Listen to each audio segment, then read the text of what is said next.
ഏറെ ആദരപ്രധാനികളായ നമ്മുടെ ഈ പ്രൗഢമായ നഗരീയ സാന്നിധ്യം കൊണ്ട് ധന്യമാക്കിയ വിശിഷ്ട വ്യക്തിത്വങ്ങളെ, സമസ്തയുടെ വിളിയാളം ഏറ്റെടുത്ത് നമ്മുടെ ഈ മഹത്തായ സമ്മേളന നഗരിയിൽ എത്തിച്ചേർന്നിട്ടുള്ള ഏറെ സ്നേഹമുള്ള ക്യാമ്പ് പ്രതിനിധികളെ, അള്ളാഹു നമ്മുടെ ഈ ഒത്തുകൂടൽ അവൻ്റെ അടുക്കൽ പൊരുത്തമുള്ള ഒരു അമലായി നമ്മിൽ നിന്ന് സ്വീകരിക്കട്ടെ. മഹാന്മാരായ നമ്മുടെ മഹത്തുക്കളുടെ മദതുകൾ പെയ്തിറങ്ങുന്ന ഈ മനോഹരമായ സമ്മേളന നഗരിയിൽ അവരുടെയൊക്കെ മദതും ഫയദാനും നസുറും അനുഭവിക്കുവാനും അവരോടൊത്ത് നാളെ ഫിർദൗസുൽ അലയിൽ ഒത്തുചേരാനും അള്ളാഹു നമുക്കെല്ലാവർക്കും തൗഫീഖ് നൽകട്ടെ. ആമീൻ എന്ന് ആമുഖമായി ദുആ ചെയ്യുകയാണ്. സ്ത്രീത്വം, നിർവചനം, നിർവഹണം എന്ന വിഷയത്തെ സമീപിക്കുമ്പോൾ നമ്മളൊരു ക്യാമ്പിൽ പുരുഷൻ എന്ന ടൈറ്റിലിൽ നമ്മളൊരു വിഷയം വിഷയം പ്രത്യേകമായി നമ്മൾ തെരഞ്ഞെടുത്തിട്ടുള്ളത് സ്ത്രീത്വം എന്ന ലേബലിലാണ്. എന്തുകൊണ്ടാണ് സ്ത്രീയെക്കുറിച്ച് മാത്രം സംസാരിക്കുന്ന ഒരു സാഹചര്യം രൂപപ്പെട്ടു വന്നത്? പുരുഷനെ മാറ്റി നിർത്തിക്കൊണ്ടുള്ള ഒരു സ്ത്രീ ചർച്ച ആരാണ് ലോകത്ത് കൊണ്ടുവന്നത്?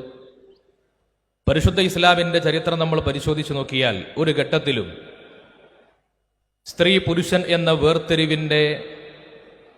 അങ്ങനെ വേർതിരിച്ചുകൊണ്ടുള്ള ഒരു മാനദണ്ഡത്തെ പരിചയപ്പെടുത്തി അതിലൂടെ ചർച്ച ചെയ്യുന്ന ഒരു രീതി കാണാൻ കഴിയില്ല. സ്ത്രീയാവട്ടെ പുരുഷനാവട്ടെ എല്ലാവരും അള്ളാഹുവിൻ്റെ അബ്ദ്, അള്ളാഹുവിൻ്റെ അടിമകൾ, ഉബൂദിയ്യത്ത് എന്ന ഘടകത്തിൽ മാത്രം ഒത്തുചേർന്നവരാണ്. നമ്മൾ ഇന്ത്യ രാജ്യത്ത് ജീവിക്കുന്ന 140 കോടി ജനങ്ങൾ എന്ന നിലയ്ക്ക് എല്ലാവരും പൗരൻ എന്ന ഒറ്റ ലേബലിൽ മേൽവിലാസത്തിലാണ് അറിയപ്പെടുന്നതെങ്കിൽ അള്ളാഹുവിൻ്റെ പക്കൽ ഈ ഭൂമിയിൽ ജീവിക്കുന്ന മുഴുവൻ മനുഷ്യരും റബ്ബിൻ്റെ അടിമ എന്ന മേൽവിലാസമാണ്. അതിനപ്പുറത്തുള്ള പ്രത്യേകമായ ഒരു പ്രിവിലേജുകളും ആർക്കും നൽകപ്പെടുന്നില്ല.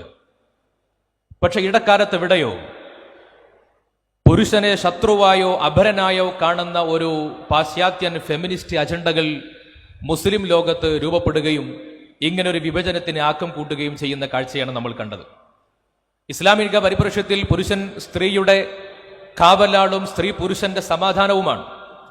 ഇതൊരു പരസ്പര പൂരണത്തിന്റെ രീതിയാണ്. ഈ പരസ്പര പൂരകത്വത്തെ തകർക്കാൻ ശ്രമിച്ചുകൊണ്ടാണ് ലോകത്ത് ഫെമിനിസം പ്രത്യക്ഷപ്പെട്ടത്. ലിബറലുകൾ ആ ആശയത്തെ ഏറ്റുപിടിച്ചത്. അതിനോട് ചുവട് പിടിച്ചുകൊണ്ടാണ്, അവരുടെ സ്വാധീനത്തിൽ അകപ്പെട്ടുകൊണ്ടാണ് പള്ളിപ്രവേശന വിവാദത്തിലൂടെയും മറ്റുമൊക്കെ ലോകത്തെ സലഫികളും നവീനവാദികളും ഇസ്ലാമിനകത്തെ പുരോഗമനവാദികളൊക്കെ രംഗത്ത് വരാൻ തുടങ്ങിയത്. യഥാർത്ഥത്തിൽ ഇതൊക്കെ ഒരു ആശയത്തിന്റെ ഇരുവശങ്ങൾ മാത്രമാണ്. നവീകരണവാദത്തിലൂടെ പാശ്ചാത്യൻ ചിന്താഗതികളെയും ലോകവീക്ഷണങ്ങളെയും അവതരിപ്പിക്കാൻ ശ്രമിച്ചപ്പോൾ അതിന്റെ പ്രത്യുൽപ്പന്നമായി കൊണ്ടാണ് മുസ്ലിം സമൂഹത്തിനിടയിലും ഇത്തരത്തിലുള്ള ആശയധാരകൾ രൂപപ്പെട്ടു വന്നിട്ടുള്ളത്. യഥാർത്ഥത്തിൽ സ്ത്രീയെക്കുറിച്ച് മാത്രം ഒരു വിഭാഗം ചർച്ച ചെയ്യുമ്പോൾ നമ്മൾ കേൾക്കാൻ നമുക്ക് തോന്നുക അത് അവരെ രക്ഷിക്കാൻ വേണ്ടിയാണ്, അവരെ സംരക്ഷിക്കാൻ വേണ്ടിയാണ് എന്നാണ്. പക്ഷെ സത്യത്തിൽ അവരെ സഹായിക്കാൻ വേണ്ടിയല്ല. നിരന്തരമായി അവരുടെ മനസ്സിൽ അപരവൽക്കരണത്തെക്കുറിച്ചുള്ള ഒരു ബോധം ഉണ്ടാക്കി കൊടുക്കുകയും സമൂഹത്തിൽ നിന്ന് അവരെ ഒറ്റപ്പെടുത്തി മാറ്റി നിർത്തുകയും അവരൊരു സ്പെഷ്യലൈസ്ഡ് കാറ്റഗറി ആയിട്ട് അവതരിപ്പിക്കുകയും ചെയ്തുകൊണ്ട് അവർ പാർശ്വവൽക്കരിക്കപ്പെട്ടവരാണ് എന്നൊരു തോന്നലുണ്ടാക്കിയെടുക്കുന്ന ഒരു സമീപനമാണ് ഇതിലൂടെ സ്വീകരിക്കപ്പെടുന്നത്. യഥാർത്ഥ ഒരു പാശ്ചാത്യൻ അജണ്ടയാണ്. ആ പാശ്ചാത്യൻ അജണ്ടയുടെ ഒരു മുസ്ലിം വേർഷനാണ് നമ്മൾ മുസ്ലിങ്ങൾക്കിടയിൽ വന്ന പുരോഗമനവാദികളിലും നമ്മൾ കണ്ടത്. സ്ത്രീ പള്ളിപ്രവേശനം പോലെയുള്ള ചില സാങ്കേതിക പദങ്ങൾ പോലും, പദാവലികൾ പോലും ഉപയോഗിക്കപ്പെട്ടത് ഈ ഒരു പശ്ചാത്തലത്തിലാണ്. പരിശുദ്ധ ഇസ്ലാം മനോഹരമായി എല്ലാ വിഭാഗം ജനങ്ങളുടെയും അവർക്കിടയിൽ യാതൊരു തരത്തിലുള്ള വിവേചനവുമില്ലാതെ ജെൻഡർ ജസ്റ്റിസ് നടപ്പിലാക്കുകയാണ് ചെയ്തത്. അതല്ലാതെ പാശ്ചാത്യ ഭാവനയിലുള്ള കേവല സമത്വമായിരുന്നില്ല. അപ്പൊ ഈ പരസ്പര പൂരകത്വത്തെ നിലനിർത്തിക്കൊണ്ടുള്ള ഒരു നിയമനിർമ്മാണമാണ് ഇസ്ലാമിൽ കാണുക. എന്നാൽ മറുഭാഗത്ത് ശാക്തീകരണത്തിന്റെ പേരിൽ വന്ന സ്ത്രീകളെ ശാക്തീകരിച്ചെടുക്കണം എന്ന് പറയുന്ന ഒരു കാഴ്ചപ്പാട്. അതിനർത്ഥം എന്താണ്? സ്ത്രീകൾ അവർ സ്വയം പുറന്തള്ളപ്പെട്ടവരാണ്, പിന്നോട്ട് വലിക്കപ്പെട്ടവരാണ്. അവരെ മുന്നോട്ട് കൊണ്ടുവരാൻ ഒരു ബാഹ്യമായ ഇടപെടലിന്റെ ആവശ്യമുണ്ട്. ആ ഇടപെടൽ ഏറ്റെടുക്കുന്നവരാണ് ഞങ്ങൾ എന്ന ധ്വനിയിലാണ് പാശ്ചാത്യ ലോകവീക്ഷണത്തിന്റെ ആളുകൾ പ്രത്യക്ഷപ്പെട്ടത്. പരിശുദ്ധ ഇസ്ലാം അവിടെ മുന്നോട്ട് വെക്കുന്ന ആശയം എന്താണ്? ഒരു വിവേചനത്തിന്റെയും ഭാഷ ഇസ്ലാം എവിടെയും ഉപയോഗിക്കുന്നില്ല. പാശ്ചാത്യ സമൂഹത്തിന് ഒരു കമ്പോള മാധ്യമമായി സ്ത്രീ ആവശ്യമായിരുന്നു. ഒരു കമ്പോള മാധ്യമമായി, ഒരു കമ്മോഡിറ്റിയായി അവർക്ക് സ്ത്രീ ആവശ്യമായിരുന്നു. അതിനുവേണ്ടിയാണ് ശാക്തീകരണം എന്ന പേരിൽ അവരെ പുറത്തിറക്കിയത്. ഏറ്റവും കൂടുതൽ സ്ത്രീകൾ അവർ കമ്മോഡിറ്റി ആയിട്ട് അവതരിപ്പിക്കപ്പെടുന്ന ഇടങ്ങൾ നമ്മൾ പരിശോധിച്ചാൽ പാശ്ചാത്യ ലോകവീക്ഷണം സമൂഹത്തിന്റെ മുമ്പിലേക്ക് ഇറക്കിക്കൊടുത്ത ചില സ്ഥലങ്ങളിലാണ്, ചില ഇടങ്ങളിലാണ് സ്ത്രീകൾ പരസ്യ വസ്തുവായിട്ട് അവതരിക്കപ്പെടുക. ഏറ്റവും കൂടുതൽ സ്ത്രീകൾക്ക് വരുമാനം, റവന്യൂ ലഭിക്കുന്ന മേഖല ഏതാണ്? അവരുടെ ശരീര പ്രദർശനത്തിന്റെ ഭാഗമായി കൊണ്ടാണ്. ശരീര പ്രദർശനമാണ് നിങ്ങളുടെ ശാക്തീകരണം എന്ന ഒരു തെറ്റായ ധാരണയെ ശാക്തീകരണത്തിന്റെ മറവിലൂടെ ഒളിച്ചു കടത്തി ആ സ്ത്രീ സമൂഹത്തിലേക്ക് സാംസ്കാരികമായ അധിനിവേശം ഉണ്ടാക്കാനും അതുവഴി കുടുംബ ശൈഥില്യങ്ങളിലേക്ക് അവരെ എത്തിക്കുന്നതിന്റെയും ഭാഗമായിട്ടുള്ള കൊണ്ടുപിടിച്ച ശ്രമങ്ങളാണ് ഇവിടെ ഉണ്ടായത്. എന്നാൽ പരിശുദ്ധ ഇസ്ലാം ഇവിടെയൊക്കെ സമഗ്രതയുടെ സൗന്ദര്യമാണ് നടപ്പിലാക്കിയത്. പരിശുദ്ധ ഇസ്ലാം മുന്നോട്ട് വെക്കുന്ന ആശയങ്ങളിലൊക്കെ ഒരു സൗന്ദര്യം നമുക്ക് കാണാം. ഇസ്ലാം പറയുന്നത് നിങ്ങൾ എല്ലാവരും ഒരുപോലെയാണ്, ഇബൂദിയ്യത്തിൽ റബ്ബിന്റെ അടിമകൾ എന്ന നിലക്ക്. ഇന്ന അക്രമക്കും ഇൻദല്ലാഹി അത്ഖാക്കും. നിങ്ങളുടെ കൂട്ടത്തിൽ നിങ്ങൾ എന്ന് പറഞ്ഞാൽ ആരോടാണ് അഭിസംബോധന? പുരുഷന്മാരോട് എന്നാണ്. നിങ്ങൾ എന്ന് പറഞ്ഞാൽ എല്ലാവരും അതിൽപ്പെട്ടു റബ്ബിന്റെ അടിമകൾ. ഒരൊറ്റ മേൽവിലാസമേ നമുക്കുള്ളൂ, അടിമകൾ. ബാക്കിയുള്ള മേൽവിലാസങ്ങളൊക്കെ താൽക്കാലികമായ ഉത്തരവാദിത്ത വിഭജനത്തിനു വേണ്ടി മാത്രമാണ്. ഒരു സ്ഥാപനത്തിൽ നമ്മൾ പോയി നോക്കിയാൽ അവിടെയുള്ളവരെല്ലാം, അവിടെ പ്രിൻസിപ്പൽ ഉണ്ടാകും, മറ്റു ജീവനക്കാരുണ്ടാകും, എല്ലാവരും ഇന്ത്യൻ പൗരന്മാരാണ്. പിന്നൊരാൾ പ്രിൻസിപ്പളായതും മറ്റൊരാൾ അവിടുത്തെ കൂലിവേലക്കാരനായതും അതൊക്കെ താൽക്കാലികമായിട്ടുള്ള ചുമതല നിർവഹണം മാത്രമാണ്. അതുകൊണ്ടാണല്ലോ പ്രിൻസിപ്പൽ ഏതെങ്കിലും പ്രിൻസിപ്പളിന്റെ വ്യക്തിഗതമായ താല്പര്യങ്ങൾക്ക് വേണ്ടി ഒരു കൂലിവേലക്കാരനെ ആക്രമിച്ചാൽ അവിടെ ലേബർ കമ്മീഷൻ കേസെടുക്കും. അവിടെ പൗരൻ എന്ന മാനദണ്ഡം മാത്രമാണ് പരിഗണിക്കപ്പെടുക. ബാക്കിയുള്ളതൊക്കെ ചില മസ്ലഹത്തുകൾക്ക് വേണ്ടി, പൊതു നന്മകൾക്ക് വേണ്ടിയുള്ള സെഗ്രഗേഷനാണ്, ഡിസ്ക്രിമിനേഷൻ അല്ല, വിവേചനമല്ല, ഉത്തരവാദിത്തങ്ങളുടെ വർഗീകരണമാണ്. പരിശുദ്ധ ഇസ്ലാം ആത്മീയമായ തുല്യതയെയും പരിചയപ്പെടുത്തി കൊടുക്കുന്നുണ്ട്. ആത്മീയമായ തുല്യത അതല്ലേ ഒരു മുസ്ലിമിന് വേണ്ടത്? ശാരീരികമായ തുല്യതയല്ലല്ലോ. ഞാൻ റബ്ബിന്റെ അബ്ദാണെന്ന് എനിക്കുള്ളിലുണ്ടെങ്കിൽ എനിക്കവിടെ പിന്നെ ആവശ്യമുള്ളത് ആത്മീയമായ തുല്യതയാണ്. ഖുർആൻ അവിടെ പറയുന്നുണ്ട്, മൻ അമില സാലിഹൻ മിൻ ദക്രിൻ ഔ ഉൻസാ വഹുവ മുഅ്മിൻ. ഈമാനാണ് മാനദണ്ഡം. ഈമാൻ ഉണ്ടായി നിങ്ങൾ സൽക്കർമ്മങ്ങൾ ചെയ്യുന്നവരാണെങ്കിൽ അത് പുരുഷനാവട്ടെ സ്ത്രീയാവട്ടെ, അവിടെ അവർക്കിടയിൽ യാതൊരു തരത്തിലുമുള്ള വിഭാഗീയതകളുമില്ല. ഫലനുഹ്യിയന്നഹു ഹയാതൻ ത്വയ്യിബ. ആ അടിമക്ക് അല്ലാഹു തആല വളരെ സന്തുഷ്ടമായ ജീവിതത്തെ സമ്മാനിക്കുമെന്നാണ്. സമാനമായി നീതിപരമായ വിഭജനത്തെ ഇസ്ലാം പറയുന്നുണ്ട്. ഇന്നി ലാ ഉദിഉ അമല ആമിലിൻ മിൻകും മിൻ ദക്രിൻ ഔ ഉൻസ. നിങ്ങളുടെ ഒരാളുടെയും ഒരു അമലും നഷ്ടമായി പോവുകയില്ല. ഒരു അമൽ സ്ത്രീ ആയതുകൊണ്ട് നഷ്ടപ്പെട്ടു, മറ്റൊരു അമൽ പുരുഷനായതുകൊണ്ട് പ്രത്യേകം പരിഗണിക്കപ്പെട്ടു, അങ്ങനെയില്ല. എല്ലായിടത്തും നമ്മൾ നിർവഹിക്കുന്ന എല്ലാ കർമ്മങ്ങളിലും റബ്ബ് കൽപ്പിക്കുന്നു, അബ്ദാകുന്ന ഞാൻ അനുസരിക്കുന്നു. അതിനപ്പുറത്തുള്ള മാനദണ്ഡങ്ങളില്ല. എല്ലാവർക്കും തുല്യമായ പദവിയും മാന്യമായ പദവികളും പരിശുദ്ധ ഇസ്ലാം നൽകുകയാണ്. എന്നാൽ മുസ്ലിം സമൂഹത്തിനകത്ത് സ്ത്രീകൾക്ക് ഒരു അപലവൽക്കരണം നേരിടുന്നുണ്ട് എന്നൊരു വാദം ഉന്നയിക്കുന്നത് 19-ാം നൂറ്റാണ്ടിൽ കൊളോണിയൽ അധിനിവേശത്തോടു കൂടിയാണ്. എന്തിന്റെ അജണ്ടയുടെ പുറത്തായിരുന്നു? പാശ്ചാത്യ സ്വാധീനത്തിന്റെ പുറത്ത് സ്ത്രീകൾക്ക് ഈ മുസ്ലിം സമൂഹത്തിലുള്ള സാമൂഹികമായ കെട്ടുറപ്പിനെ തകർക്കാൻ സ്ത്രീ വിമോചനം എന്ന മുദ്രാവാക്യം അധിനിവേശ ശക്തികൾ ആയുധമാക്കുകയായിരുന്നു. അതുപോലെ ഓറിയന്റലിസ്റ്റ് അജണ്ടകൾ ഉണ്ടായി, ഇസ്ലാമിക ശരീഅത്തിനെ പ്രാകൃതമായി ചിത്രീകരിക്കാൻ. അതോടൊപ്പം പാശ്ചാത്യർ കൊണ്ടുവരുന്ന ഒരു സാമൂഹിക ക്രമമുണ്ട്. ആ ക്രമമാണ് ഇവിടെ അഭികാമ്യം എന്ന് വരുത്തി തീർക്കാൻ. പക്ഷെ യഥാർത്ഥത്തിൽ ഇതൊക്കെ സ്ത്രീകളുടെ ഒരു ജൈവികമായ ഘടനയ്ക്ക് വിരുദ്ധമായിരുന്നു. സ്ത്രീകളുടെ ജൈവിക ഘടനയ്ക്ക് അനുയോജ്യമാകുന്ന നിയമങ്ങളാണ് പരിശുദ്ധ ഇസ്ലാം അവതരിപ്പിച്ചിട്ടുള്ളത്. അതൊരു ജൈവിക നീതിയാണ് ഇസ്ലാം മുന്നോട്ട് വെച്ചിട്ടുള്ളത്. ഉത്തരവാദിത്തത്തിന്റെ വിഭജനത്തിൽ അങ്ങനെയാണ്, ജൈവിക നീതിയോടുകൂടിയുള്ള നിയമനിർമ്മാണങ്ങളാണ്. ഇപ്പോ സ്ത്രീകളുടെ പുരുഷന്റെയും സ്ത്രീയുടെയും ശാരീരിക ഘടന നമ്മൾ പരിശോധിച്ചാൽ തന്നെ പരസ്പരം കേവലം സ്ത്രീകളും പുരുഷന്മാരും തുല്യരാണ് എന്നത് ഫിസിയോളജി പോലും പിന്തുണക്കുന്നില്ല, ശരീരശാസ്ത്രം പോലും പിന്തുണക്കുന്നില്ല. പുരുഷന്റെ മസിൽ ഘടനയും സ്ത്രീയുടെ മസിൽ ഘടനയും ഒരുപോലെയല്ല. പുരുഷ ശരീരത്തിൽ സ്ത്രീകളെക്കാൾ 40% കൂടുതൽ മസിൽ കോശങ്ങളുണ്ട്. അതിലൂടെ എന്ത് സംഭവിക്കുന്നു? കായികാധ്വാനം ആവശ്യമുള്ള പുറം ജോലികൾ അത് പുരുഷന്റെ നിർവഹണമാണ് എന്ന് സ്വാഭാവികമായി നമുക്ക് ബോധ്യപ്പെടുകയാണ്. തലച്ചോറിന്റെ വലിപ്പത്തിന്റെ കാര്യത്തിൽ സ്ത്രീകളുടെ തലച്ചോർ പുരുഷന്റെ തലച്ചോറിനേക്കാൾ 100-150 ഗ്രാം തൂക്കം കുറവാണ് എന്നാണ്. പക്ഷേ അതേസമയം തന്നെ സ്ത്രീകൾക്ക് അവരുടെ തലച്ചോറിൽ കോർപ്പസ് കലോസം വഴി അവർക്ക് മൾട്ടി ടാസ്കിംഗ് നിർവഹിക്കാനുള്ള കഴിവുണ്ടാകുന്നു. ഒരു കുടുംബത്തിൽ ഒരു ഉമ്മയാകുന്ന ഒരു സഹോദരിക്ക് ഏറ്റവും കൂടുതൽ ഉണ്ടായിരിക്കേണ്ടത് അങ്ങനെയുള്ള മൾട്ടി ടാസ്കിംഗ് നിർവഹിക്കുവാനുള്ള ശാരീരിക ഘടനയാണ്. രക്തത്തിൽ ഹീമോഗ്ലോബിന്റെ അളവും ഓക്സിജൻ പ്രവാഹവും പുരുഷനും സ്ത്രീയും തമ്മിൽ വ്യത്യാസങ്ങളുണ്ട്. ഈ വ്യത്യാസം എവിടെയാണ് പ്രതിഫലിക്കുന്നത്? ഓക്സിജൻ പ്രവാഹം കുറയുമ്പോൾ ഹീമോഗ്ലോബിന്റെ അളവ് പുരുഷന്മാരിൽ 16 ഗ്രാമാണെങ്കിൽ സ്ത്രീകളിൽ 14 ഗ്രാം മാത്രമാണ്. ഇതെന്ത് സംഭവിക്കും? കഠിനമായ ജോലികൾ ചെയ്യുമ്പോൾ അവർക്ക് തളർച്ച അനുഭവപ്പെടും. ശാരീരികമായി കഠിനമായ വ്യായാമങ്ങൾ ചെയ്യുമ്പോൾ അവർക്ക് ശരീരത്തിന് പിറകോട്ട് വലിക്കുന്ന സാഹചര്യങ്ങൾ ഉണ്ടാകും. അതോടൊപ്പം തന്നെ പല ഘട്ടങ്ങളിൽ ആർത്തവവേളകളിൽ ഹോർമോൺ വ്യതിയാനങ്ങൾ ഉണ്ടാകും.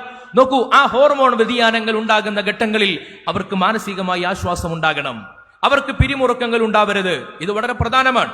അതുകൊണ്ടാണ് പുരുഷന്മാർക്ക് ആ സമയത്ത് നൽകപ്പെടുന്ന മതപരമായ ഉത്തരവാദിത്തങ്ങളിൽ പലതും അവർക്കില്ല. അവർക്ക് മാനസികമായ ഒരു സ്വാസ്ഥ്യം നൽകപ്പെടുന്നുണ്ട് അവിടെ. പരിശുദ്ധ ഇസ്ലാം ഈ ജൈവിക ഘടനയെ മനസ്സിലാക്കിക്കൊണ്ടുള്ള കൃത്യമായ ഒരു നിയമനിർമ്മാണമാണ് നടത്തിയത്. ഇസ്ലാം നടത്തിയ പ്രയോഗം എങ്ങനെയാണ്?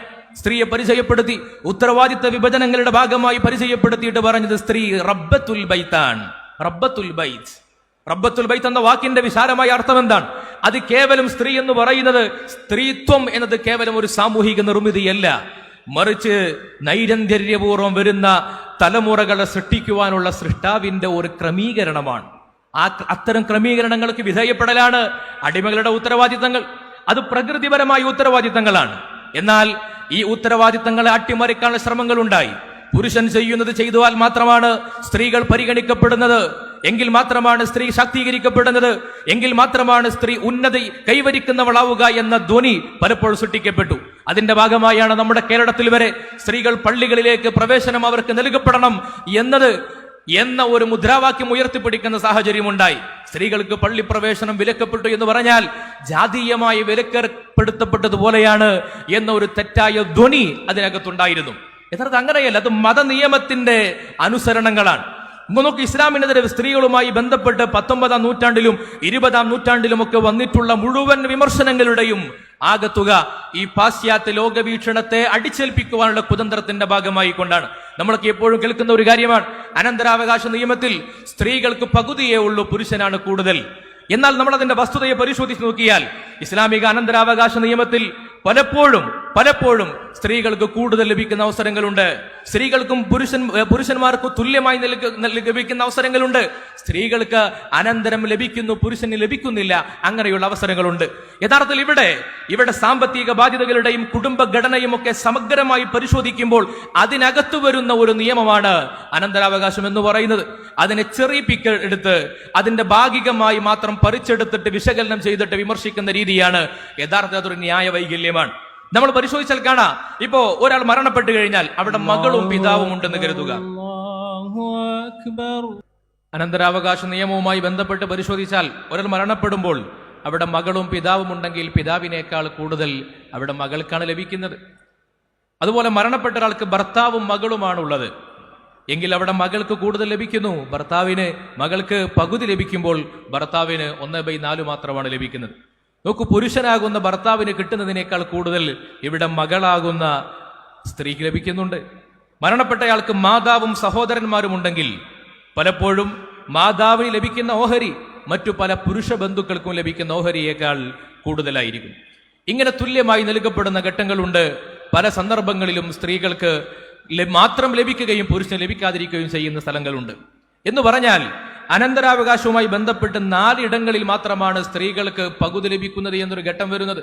ബാക്കി 30-ലധികം സ്ഥലങ്ങളിൽ ഒന്നുകിൽ സ്ത്രീകൾക്ക് കൂടുതൽ, അല്ലെങ്കിൽ സ്ത്രീയും പുരുഷനും തുല്യം, അല്ലെങ്കിൽ സ്ത്രീകൾക്ക് പുരുഷനേക്കാൾ സ്ത്രീക്ക് കൂടുതൽ ലഭിക്കുന്ന ഘട്ടങ്ങൾ, പുരുഷൻ ലഭിക്കാതിരിക്കുന്ന ഘട്ടങ്ങൾ, ഇങ്ങനെയൊക്കെയാണ്. പക്ഷെ ഇതിന്റെ വസ്തുതകളെ പരിശോധിക്കുന്നതിന് പകരം നിരന്തരമായി നിരർത്ഥകമായിട്ടുള്ള വ്യാഖ്യാനങ്ങൾ നടത്തി ഇസ്ലാമിനെതിരെ രൂക്ഷമായ വിമർശനങ്ങൾ ഉന്നയിക്കുകയാണ്. അതുപോലെ തന്നെയാണ് സ്ത്രീകളെ അപരയാക്കുന്ന ഒരു കാഴ്ചപ്പാട് ഇവിടെ രൂപപ്പെടുത്തിയത്. നമ്മൾ പരിശോധിച്ചാൽ പാശ്ചാത്യ ലോകവീക്ഷണ പ്രകാരം ഒരു സംഘടന തിയറിയാണ് നടപ്പിലാക്കുന്നത്. പുരുഷൻ എപ്പോഴും സ്ത്രീ ഒരു അപരയാണ് എന്ന ഒരു ചിന്താധാരയിൽ രൂപപ്പെടുത്തിയെടുക്കുകയും അവർക്കിടയിൽ ഒരു സാമൂഹിക സംഘടന രൂപപ്പെടുത്തിയെടുക്കുകയും ചെയ്യുക. ഇതേ കാഴ്ചപ്പാടാണ് ബിദ്അകളും ഏറ്റുപിടിക്കുന്നത്. ഇസ്ലാമിക് മോഡേണിസത്തിന്റെ സ്വാധീനത്തോടെ, ഇസ്ലാമിക ആധുനികവൽക്കരിക്കണമെന്ന താല്പര്യത്തോടെയാണ് അവർ സ്ത്രീകൾക്ക് രംഗപ്രവേശനം കൊടുക്കാൻ തീരുമാനിച്ചത്. പുരോഗമന നാട്യങ്ങൾക്ക് വേണ്ടി പരിശുദ്ധ ഇസ്ലാമിന്റെ ഒരു മതകീയ സംവിധാനമുണ്ട്. ആ സംവിധാനം എല്ലാവർക്കുമുണ്ട്. നിയമങ്ങൾ പുരുഷനുള്ളതുപോലെ സ്ത്രീകൾക്കും, സ്ത്രീകൾക്കുള്ളതുപോലെ പുരുഷനും വ്യത്യസ്തങ്ങളായ ചുമതലകളിലെ ഉത്തരവാദിത്തങ്ങളാണ്. ആ ഉത്തരവാദിത്തങ്ങളെ പുരോഗമന നിയമങ്ങൾക്ക് എതിരാണെന്ന് മനസ്സിലാക്കിയിട്ട് ദുർവ്യാഖ്യാനിക്കുകയും അവരെ രംഗപ്രവേശനത്തിന് നൽകാൻ തീരുമാനിക്കുകയും ഒരു സവിശേഷ വിവാദ ചർച്ചാ വിഷയമായി കൊണ്ടുവരികയും ചെയ്യുന്ന ഒരു കാഴ്ചപ്പാട് രൂപീകരിക്കപ്പെട്ടു. അതിന്റെ ഫലമായിട്ട് എന്ത് സംഭവിച്ചു? നമ്മുടെ നാട്ടിൽ നമുക്ക് നോക്കിയാൽ കാണാം, സ്ത്രീകൾക്ക് പള്ളിപ്രവേശനത്തിന് വേണ്ടി എന്ന് പറഞ്ഞ് പ്രമേയം പാസാക്കിയവരാണ് കേരളത്തിലെ മുജാഹിദ് സംഘടനകൾ. അതിന് അവകാശം കൊടുക്കണമെന്ന് പറഞ്ഞ് പ്രമേയം പാസാക്കിയവരാണ്. ഓരോ കാലഘട്ടങ്ങളിൽ വ്യത്യസ്തങ്ങളായ വാദമുഖങ്ങൾ അവർക്കുണ്ടായി. ആ വാദങ്ങളിൽ നിന്ന് പരിണാമങ്ങളുണ്ടായി.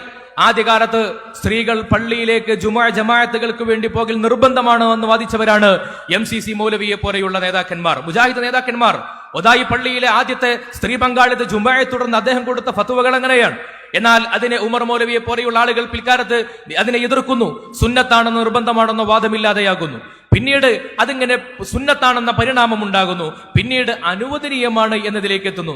നിർബന്ധത്തിൽ തുടങ്ങി സുന്നത്താണെന്ന വാദത്തിലൂടെ ഇപ്പോൾ കേവലം അനുവദനീയമാണ് എന്ന വാദത്തിലേക്ക് പരിണാമത്തിലൂടെ എത്തിപ്പെടുന്ന ഒരു സ്ഥിതി അവർക്കുണ്ടായതായിട്ട് അവിടെ രേഖകൾ പരിശോധിക്കുമ്പോൾ നമുക്ക് കാണാം. നോക്കൂ, ഈ ആശയത്തിന്റെ ഒക്കെ അടിത്തറ എന്ന് പറഞ്ഞാൽ സ്ത്രീകളെ സംരക്ഷിക്കലല്ല, മറിച്ച് ഇസ്ലാമിനെ പാശ്ചാത്യവൽക്കരിക്കുക എന്നതാണ്. എന്തുകൊണ്ടാണ് ഇങ്ങനെയുള്ള ഒരു കാഴ്ചപ്പാടുണ്ടാകുന്നത്? സ്ത്രീകൾക്ക് പള്ളിയിൽ പോകാൻ അവസരമില്ലാത്തത്, ജമാഅത്തുകളിൽ പങ്കെടുക്കാൻ അവസരമില്ലാത്തത് ഒരു അവകാശ നിഷേധമായിട്ട് അതിനെ മനസ്സിലാക്കുമ്പോഴാണ്. ഇത് അവകാശ നിഷേധമല്ല, ഇത് നിയമത്തെ അനുസരിക്കലാണ്. അങ്ങനെയാണെങ്കിൽ സമാനമായ അവകാശ നിഷേധങ്ങൾ നമുക്കുമുണ്ട്, പുരുഷന്മാർക്ക് പോലുമില്ലേ? ഒരു രോഗിയായ മരണാസന്നനായ രോഗിയെ പരിചരിക്കുന്ന ഒരാൾ, അയാൾക്ക് ജുമുഅയുടെ സമയമായി കഴിഞ്ഞു, അയാൾ ജുമുഅയ്ക്ക് പോയ ഇദ്ദേഹത്തിന് രോഗത്തിന്റെ കാര്യത്തിൽ, പരിചരണത്തിന്റെ കാര്യത്തിൽ ഭീതിയുണ്ടെങ്കിൽ, മരണത്തെ പോലും ഭയക്കുന്ന ഘട്ടമുണ്ടെങ്കിൽ പള്ളിയിൽ ആ സമയത്ത് പോകാൻ പാടില്ല. ആ സമയത്ത് ഇദ്ദേഹത്തെ പരിചരിക്കലാണ് ബാധ്യത. അവിടെ ഞാൻ എന്റെ ഇഷ്ടമോ എന്റെ താല്പര്യമോ എന്റെ അവകാശമോ പറയാൻ പാടില്ലല്ലോ. ഇത് നമ്മൾ ഇന്ന് കേവലം പറയുന്ന ഒരു കാര്യമല്ല. നബി സല്ലല്ലാഹു അലൈഹി വസല്ലമ തങ്ങളുടെ കാലഘട്ടത്തിൽ തന്നെ സ്വഹാബി വനിതകൾ ചോദിക്കുന്നുണ്ട്, അള്ളാഹുവിന്റെ തിരുദൂതരോട് വന്ന് ചോദിക്കുകയാണ്, പുരുഷന്മാർക്ക് എല്ലാ സൗകര്യങ്ങൾ, ജിഹാദിന് പോയി കൂലി കിട്ടുന്നു, യുദ്ധങ്ങൾക്ക് അനേകം സംരംഭങ്ങൾക്ക് അവർക്ക് പ്രതിഫലം കിട്ടുന്നു, ഞങ്ങൾക്ക് ആ കൂലിയൊന്നുമില്ലല്ലോ ഇതൊരു അവകാശ സംരക്ഷണത്തിന്റെ ഭാഗമായുള്ള ഒരു ചോദ്യം പോലെയാണെന്ന് തോന്നിയേക്കാം. എന്നാൽ നബി സല്ലല്ലാഹു അലൈഹി വസല്ലമ തങ്ങൾ എന്താ പറഞ്ഞത്? മിഹ്നതു ഇഹ്ദാകുന്ന ഫീ ബൈതിഹാ തുദ്രികു ബിഹാ അമലൽ മുജാഹിദീന ഫീ സബീലില്ലാ. നിങ്ങൾ നിങ്ങളുടെ വീട്ടിൽ വെച്ചുകൊണ്ട് നിർവഹിക്കുന്ന ഉത്തരവാദിത്തങ്ങൾക്ക് തന്നെ നിങ്ങൾക്ക് ആ യോദ്ധാക്കളുടെ പ്രതിഫലം ഉണ്ടാകുമെന്നാണ്. യഥാർത്ഥത്തിൽ ഇതിനെ ഒരു ഫെമിനിസ്റ്റ് വായനക്ക് പകരം ഒരു മെനിനിസ്റ്റ് വായന നടത്തുകയാണെങ്കിൽ അവർക്ക് വേണമെങ്കിൽ പറയാം, കണ്ടോ, സ്ത്രീകൾക്ക് അവരുടെ വീട്ടിൽ നിന്ന് തന്നെ യോദ്ധാവിന്റെ പുണ്യങ്ങൾ കിട്ടുന്നു. ഒരു പുരുഷനാകുന്ന ഞങ്ങൾക്ക് ഒരു യോദ്ധാവിന്റെ പുണ്യം കിട്ടണമെങ്കിൽ യാത്ര ചെയ്യണം, മരുഭൂമിയിൽ പോകണം, പൊടിപടലങ്ങളെ ശ്വസിക്കണം, യുദ്ധങ്ങൾ നടത്തണം, സംഘടന നടത്തണം. അതൊക്കെ കഴിഞ്ഞാലേ ഞങ്ങൾക്ക് യോദ്ധാവിന്റെ പ്രതിഫലം കിട്ടുന്നുള്ളൂ. എന്നാൽ സ്ത്രീകൾക്കോ വീട്ടിൽ നിന്ന് വെച്ചു തന്നെ അങ്ങനെ പ്രതിഫലാർഹത്തിന് അവസരമുണ്ടാകുന്നു. യഥാർത്ഥത്തിൽ ഇത് പുരുഷന്മാർക്ക് എതിരുള്ള ഒരു മതമാണ് ഇസ്ലാം എന്ന് പറയാൻ അവസരമുണ്ടാക്കൂലേ? ഇത് അവകാശത്തിന്റെ പ്രശ്നമല്ല, ഇത് വിധേയത്വത്തിന്റെ ബോധമാണ്. അതുണ്ടാവലാണ്. റബ്ബനോട് എന്താ പറയുന്നത് അതിനെ സ്വീകരിക്കൽ, അതാണ് വിധേയത്വം. ആ വിധേയത്വം സ്വഹാബി വനിതകൾക്കുണ്ടായിരുന്നു. അതുകൊണ്ടാണ് സ്വഹാബി വനിതകൾ പിന്നെ ആ കാര്യം പറഞ്ഞു വരാതിരുന്നത്. പല ഘട്ടങ്ങളിലായിട്ട് പല സ്വഹാബി വനിതകൾ ചോദിക്കുമ്പോഴും അവർ ഈ മറുപടിയിലൊക്കെ സംതൃപ്തരായിരുന്നു. നബി സല്ലല്ലാഹു അലൈഹി വസല്ലമ തങ്ങൾ സ്വഹാബി വനിതകൾ കൊടുക്കുന്ന ഒരു ഉപദേശത്തിൽ കാണാം, ഇന്ന തഅത സൗജി തഅദിലു മാ ഹുനാക്. നിങ്ങൾ നിങ്ങളുടെ ഭർത്താക്കന്മാർക്ക് നൽകുന്ന വിധേയങ്ങൾ, അവർക്ക് നൽകുന്ന അനുസരണങ്ങൾ നിങ്ങൾക്ക് ഈ പ്രതിഫലങ്ങൾക്ക് സമാനമാണ് എന്നാണ് പറഞ്ഞതിന് താല്പര്യം. അതൊരു ഒരു വ്യക്തിക്ക് വിധേയപ്പെടുക എന്നതിനപ്പുറത്ത് റബ്ബിന്റെ തീരുമാനത്തെ അനുസരിക്കലാണ്. നമ്മളൊക്കെ വിധേയപ്പെടുന്നവരാണ് നമ്മൾ. അത് പുരുഷൻ എന്ന പുരുഷൻ സ്ത്രീ എന്ന വ്യത്യാസങ്ങളൊന്നും അതിലില്ല. ഒരു യാത്ര പോകുമ്പോൾ അതിൽ അമീറിനെ നിശ്ചയിക്കുന്നു. അമീറിനെ നിശ്ചയിക്കൽ പുണ്യമാണ്. അമീർ പറയും, നമ്മൾ കേൾക്കുന്നു. ഞാനൊരു വ്യക്തിയല്ലേ, എനിക്ക് അവകാശമില്ലേ, എനിക്ക് സ്വാതന്ത്ര്യമില്ലേ എന്നോട് പറയാൻ കഴിയോ? നമ്മുടെ ഈ സമ്മേളന നഗരി പോലും അങ്ങനെ തന്നെയല്ലേ? നമ്മളെല്ലാവരും അനുസരിക്കുന്നവരാണ്. അതൊക്കെ ചില മസ്ലഹത്തുകളുടെ ഭാഗമായിട്ടാണ്. അവിടെ വ്യക്തി എന്ന അർത്ഥത്തിലുള്ള പ്രത്യേകമായ പ്രിവിലേജുകൾ ഒന്നുമില്ല. അതുകൊണ്ടാണ് മഹദിയായ ഉമ്മു ഹുമൈദിൻ സാഇദി റളിയല്ലാഹു അൻഹ, നമുക്കറിയാലോ, എല്ലാവർക്കും അറിയുന്ന സംഭവമാണ്. മഹദി ആവശ്യപ്പെടുന്നുണ്ട്, ഞങ്ങൾക്ക് പുരുഷന്മാർക്കൊക്കെ ലഭിക്കുന്ന പോലെ അങ്ങയുടെ കൂടെ മദീനത്തെ പള്ളിയിൽ വന്ന് നിസ്കരിക്കാൻ ആഗ്രഹമുണ്ട്. സ്വാഭാവികമായ കൊതിയാണ്, ആഗ്രഹമാണ്. നബി സല്ലല്ലാഹു അലൈഹി വസല്ലമ തങ്ങളുടെ കൂടെ മദീനത്തെ പള്ളിയിൽ നിസ്കരിക്കാൻ ആഗ്രഹമില്ലാത്തവരാരാണ്? പക്ഷെ നബി തങ്ങൾ പറഞ്ഞ മറുപടി എന്താണ്? നിങ്ങളുടെ ആഗ്രഹമൊക്കെ ശരി തന്നെയാണ്, പക്ഷേ നിങ്ങൾക്ക് വീട്ടിന്റെ ഉള്ളിൽ വെച്ചുകൊണ്ട് നിസ്കരിക്കലാണ് പുണ്യം. എങ്കിൽ ഈ ഒരു മറുപടി കേൾക്കുമ്പോൾ പുരോഗമന ഇസ്ലാമിന്റെ സോഫ്റ്റ്വെയർ ഉള്ള ആളുകൾ എന്താ ചിന്തിക്കേണ്ടത്? ഇന്നത്തെ സലഫി ആശയമുള്ള വക്താക്കളായിരുന്നുവെങ്കിൽ അവർ പറയേണ്ട കാര്യം എന്തായിരുന്നു? ഞങ്ങൾക്ക് അള്ളാഹുവിന്റെ തിരുദൂതരെ, ഞങ്ങളുടെ അവകാശത്തെയാണ് നിങ്ങൾ ഹനിച്ചിരിക്കുന്നത്. പള്ളിയിലേക്ക് വരാനുള്ള അവകാശത്തെ, ഞങ്ങളുടെ സ്വാതന്ത്ര്യത്തെ നിങ്ങൾ ഹനിച്ചിരിക്കുന്നു. ഞങ്ങൾ പള്ളിയിലേക്ക് വരിക തന്നെ ചെയ്യുമെന്ന് പറഞ്ഞ് സമരം നടത്തണ്ടേ? അതിനു പകരം അള്ളാഹുവിന്റെ തിരുദൂതരാണ് നിയമങ്ങൾ പറഞ്ഞു കൊടുക്കുന്നത്. ആ പറയുന്ന നിയമങ്ങൾ റബ്ബിന്റെ നിയമങ്ങളാണ്. ആ നിയമങ്ങൾക്ക് വിധേയപ്പെട്ടുകൊണ്ട് ഉമ്മു ഹുമൈദിൻ സാഇദി റളിയല്ലാഹു അൻഹ ചെയ്തത് എന്താണ്? അവരുടെ വീട്ടിൽ അങ്ങനെ ഒരു മുറിയുണ്ടാക്കിയിട്ട് അവിടെ നിസ്കരിക്കുന്നു എന്ന് പറഞ്ഞാൽ അർത്ഥം എന്താണ്? നമുക്കൊരു കൂലി കിട്ടണമെങ്കിൽ നമുക്ക് പള്ളിയിലേക്ക് യാത്ര പോയി ജമാഅത്തിൽ പങ്കെടുത്തിട്ടൊക്കെ നിസ്കരിക്കുന്ന പ്രതിഫലം, ആ പ്രതിഫലങ്ങൾക്ക് സമാനമായ പ്രതിഫലങ്ങൾ റബ്ബിന്റെ തീരുമാനങ്ങൾ അനുസരിക്കുന്ന സ്ത്രീകൾക്ക് വീട്ടിന്റെ ഉള്ളിൽ തന്നെ ലഭിക്കുന്നു. ഇതല്ലേ പെണ്ണിനെ പുരയിൽ നിന്ന് ഇറക്കിയാലേ തീരൂ എന്ന ദുർവാശി? അത് യഥാർത്ഥ നിഷ്കളങ്കമായ ഒരു വാശിയല്ല, അവരോടുള്ള സ്നേഹവുമല്ല എന്ന് നമ്മൾ തിരിച്ചറിയണം. പക്ഷെ ഈ വാദങ്ങൾ എത്തിപ്പെട്ട അപകടം എവിടെയാണ്? നമ്മുടെ നാട്ടിൽ പുരോഗമനം പറഞ്ഞ് സ്ത്രീകളുടെ മനസ്സിലേക്ക് നിങ്ങൾ പുരോഗമന വാദത്തിന്റെ ആളുകളാകണമെന്ന ബോധമുണ്ടാക്കി കൊടുത്ത അവസാനം എവിടെ എത്തി? 2018 നമ്മുടെ നാട്ടിൽ ക്ഷേത്രത്തിലെ പ്രവേശനവുമായി ബന്ധപ്പെട്ടുകൊണ്ടുള്ള ഒരു കേസിന്റെ പശ്ചാത്തലത്തിൽ സുപ്രീം കോടതി ഒരു കേസ് ഫയൽ ചെയ്യപ്പെട്ടു. ആ കേസിന്റെ ഉള്ളടക്കം എന്താണ്? ഒരു സ്ത്രീയുടെ ഒരു ന്യായമായിരുന്നു, കേസായിരുന്നു. അവരുടെ വാദം എന്തായിരുന്നു? ഞങ്ങൾക്ക് പള്ളിയിൽ പ്രധാനപ്പെട്ട ചടങ്ങുകൾ നിർവഹിക്കാൻ അവസരമുണ്ടാകണം. നോക്കൂ, പള്ളിയിൽ കയറ്റിയത് കൊണ്ട് അവകാശം പൂർണ്ണമാകില്ലല്ലോ. മുജാഹിദുകൾ പള്ളിയിലേക്ക് സ്ത്രീകളെ കയറ്റിയാൽ അവിടെ അവകാശം പൂർണ്ണമാകുമോ? പള്ളിയിൽ കയറ്റിയാൽ അവിടെ പിന്നെ വിഭാഗീയത ഉണ്ടാകരുത്, വിവേചനം ഉണ്ടാകരുത്, പ്രത്യേകം മറയുണ്ടാകരുത്. അവർക്ക് സൊഫിയിൽ നിൽക്കാൻ അവസരം കൊടുക്കണം, ജുമുഅക്ക് ഖുതുബ നിർവഹിക്കാൻ, ഇമാമത്ത് ബാങ്കിനൊക്കെ അവസരം ഉണ്ടാകണ്ടേ? ഈ അവസരങ്ങളാണ് പുരോഗമനവാദത്തെ ഇൻജക്ട് ചെയ്താൽ ലഭിക്കുന്ന പരിണിത ഫലം. അതുണ്ടായി. ഇന്ത്യയിലെ സുപ്രീം കോടതിയിൽ നിലവിൽ ഇപ്പോഴും ആ കേസ് നടന്നുകൊണ്ടിരിക്കുകയാണ്. ആ കേസിന്റെ പശ്ചാത്തലത്തിൽ ഏതാനും വർഷങ്ങൾക്ക് മുമ്പ് മുജാഹിദി വിഭാഗത്തിന്റെ സംസ്ഥാന നേതാവ് കോഴിക്കോട് പത്രസമ്മേളനം നടത്തി. എന്നിട്ട് പറഞ്ഞ കാര്യം എന്താണ്? ഹൈന്ദവ സമൂഹത്തിലെ ക്ഷേത്രപ്രവേശനവുമായി ബന്ധപ്പെട്ട് ഇതിനെ നിങ്ങൾ കൂട്ടിക്കുഴക്കരുത്, അതുമായി ബന്ധപ്പെട്ടുകൊണ്ടുള്ള ഒരു ആരാധനയുടെ അവകാശ സ്വാതന്ത്ര്യത്തിന്റെ ഭാഗമായിട്ട് നിങ്ങൾ ഇതിനെ കാണരുത് എന്നൊക്കെ പറഞ്ഞ് അവർക്കതിൽ നിന്ന് കൈകഴുകിക്കളയേണ്ട, കുടഞ്ഞൊഴിവാക്കേണ്ട ഗതിയുണ്ടായി. അങ്ങനെ കുടഞ്ഞൊഴിവാക്കാൻ കഴിയില്ല. 2002 ഡിസംബർ 18 കോഴിക്കോട് നടന്ന സമ്മേളനത്തിൽ വെച്ചുകൊണ്ടാണ് സർവ്വ പള്ളികളിലും മുസ്ലിം സ്ത്രീകൾക്ക് ആരാധനാ സ്വാതന്ത്ര്യം വേണമെന്ന് മുജാഹിദുകൾ പ്രമേയം പാസാക്കിയത്. ഞാൻ പറഞ്ഞു വന്നതിന്റെ ചുരുക്കം ഇതാണ്. പരിശുദ്ധ ഇസ്ലാമിന്റെ സുന്നത്തു ജമാഅത്തിന്റെ ശരിയായ മാർഗം നമ്മൾ പരിശോധിക്കുമ്പോൾ അവിടെ ജൈവികമായിട്ടുള്ള സ്ത്രീകളുടെ എല്ലാ അവസ്ഥകളെയും പരിഗണിച്ചുകൊണ്ടുള്ള നിയമനിർമ്മാണങ്ങൾ സ്ത്രീകൾക്കും പുരുഷന്മാർക്കും ഒക്കെ നൽകുകയും അതിനനുസരിച്ച് ഒരു വിഭാഗീയതയുടെയും വർത്തമാനങ്ങൾ ഇല്ലാത്ത രീതിയിലുള്ള കർമ്മശാസ്ത്ര നിയമങ്ങൾ അവതരിപ്പിക്കുകയും ചെയ്യുന്നു. അവിടെ ഒറ്റ മാനദണ്ഡമേ ഉള്ളൂ: റബ്ബിന്റെ അടിമകൾ, റബ്ബിന്റെ നിയമങ്ങൾ അനുസരിക്കുന്നവർ, അതിനപ്പുറത്ത് മറ്റൊന്നുമില്ല. എന്നാൽ ഇതിനകത്തേക്ക് ബിദ്അത്തിന്റെ ആശയങ്ങൾ കടത്തിക്കൂട്ടുകയും ഇസ്ലാമിക് മോഡേണിസത്തെയും ഓറിയന്റലിസ്റ്റ് മനോഭാവങ്ങളെയും ഒളിച്ചു കടത്താൻ തുടങ്ങിയതോടുകൂടിയാണ് പതുക്കെ യുക്തിവാദത്തിലേക്കുള്ള ചുവടുവെപ്പുണ്ടായത്. പതുക്കെ പരിശുദ്ധ ഇസ്ലാം ജൈവികമായിട്ട് തന്നെ സ്ത്രീകൾക്ക് പരിഗണിച്ചു കൊടുത്തിരുന്ന ഒരു വ്യക്തിത്വം അവർക്ക് നഷ്ടപ്പെടുന്ന സ്ഥിതി ഉണ്ടായത്. പതുക്കെ അവർക്ക് ജൈവികമായ നിയമങ്ങളിൽ നിന്ന് ഒളിച്ചോടുന്ന ഒരു സ്ഥിതി ഉണ്ടായത്. ഞാൻ അവസാനിപ്പിക്കുമ്പോൾ പറയട്ടെ, ഈ ജൈവികമായ നിയമങ്ങൾക്ക് അനുസൃതമായിട്ട് ഇസ്ലാം അവർക്ക് കൊടുക്കുന്ന നിയമനിർമ്മാണങ്ങളിൽ നിന്ന് ഒളിച്ചോടിയപ്പോൾ സംഭവിച്ച കാര്യം എന്താണ്? അമേരിക്കയിൽ നിന്നുള്ള American college of obstetrics and gynaecology ACOG പുറത്തിറക്കിയ പഠനത്തിൽ കാണാം, വിവാഹത്തിലേക്കുള്ള സ്ത്രീകളുടെ താല്പര്യം കുറഞ്ഞു വരുന്നു. അതിന്റെ തിക്തഫലം എന്താണ്? വിവാഹത്തിന്റെ പ്രായം വൈകുന്നതിനനുസരിച്ച് വിവാഹത്തിന്റെ പ്രായം വൈകുകയും അതുപോലെ പ്രത്യുൽപാദനത്തിന്റെ റീപ്രൊഡക്റ്റീവ് ടൈം വൈകുകയും കുട്ടികളുടെയും മുലയൂട്ടുന്നതിന്റെയും സമയം സ്ത്രീകളിൽ വൈകിക്കഴിഞ്ഞാൽ അത് ബ്രസ്റ്റ് ക്യാൻസർ ഉണ്ടാക്കാൻ കാരണം വർദ്ധിക്കുകയാണെന്ന് ഔദ്യോഗികമായ മെഡിക്കൽ പഠനങ്ങൾ സൂചിപ്പിക്കുകയാണ്. യഥാർത്ഥ സംഭവിക്കുന്ന കാര്യം എന്താണ്? പുരോഗമനം എന്ന പേരിൽ സ്ത്രീകൾക്ക് അവരുടെ അവകാശ സംരക്ഷണം എന്ന പേരിൽ അവർക്ക് നൽകുന്നത് ആത്യന്തികമായിട്ടുള്ള ദുര്യോഗങ്ങളാണ്. അവരുടെ ജൈവിക ഘടനയോടുള്ള കലഹമാണ്. എത്രത്തോളം ജൈവിക ശാസ്ത്രത്തോടുള്ള കലഹമാണ്, അത് ദീനിനോടുള്ള കലഹം മാത്രമല്ല. അതുകൊണ്ട് അബ്ദ് എന്ന നിലക്ക്, അള്ളാഹുവിന്റെ അടിമകൾ എന്ന നിലക്ക് നമ്മുടെ ബാധ്യത നമ്മുടെ യുക്തികൾക്കോ കേവല താല്പര്യങ്ങൾക്കനുസരിച്ചുകൊണ്ട് നിയമനിർമ്മാണങ്ങളെ ഉണ്ടാക്കിയെടുക്കലല്ല, അള്ളാഹുവിന്റെ നിയമങ്ങൾക്കനുസരിച്ച് ഉബൂദിയ്യത്തിന്റെ വണക്കമുണ്ടാവുകയും അതിലാണ് എന്റെ ഖൈറുള്ളത് എന്ന റബ്ബ് ഹക്കീമാണ്, റബ്ബ് എന്റെ മലിക്കുമാണ്, മാലിക്കുമാണ് എന്ന ബോധ്യത്തോടുകൂടി തന്നെ സ്വീകരിക്കുവാനുള്ള ഒരു മനോഗതിയാണ് അവിടെ നിലനിൽക്കുമ്പോൾ ഇത്തരത്തിലുള്ള വിഭാഗീയമായ വേർതിരിവിന്റെ പദാവലികളോ സാങ്കേതിക ശബ്ദങ്ങളോ ഉണ്ടാവുകയില്ല.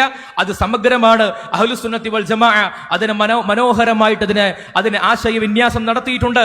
കർമ്മശാസ്ത്ര ഗ്രന്ഥങ്ങൾ അതിനെ സമഗ്രമായി സ്വീകരിച്ചിട്ടുണ്ട്.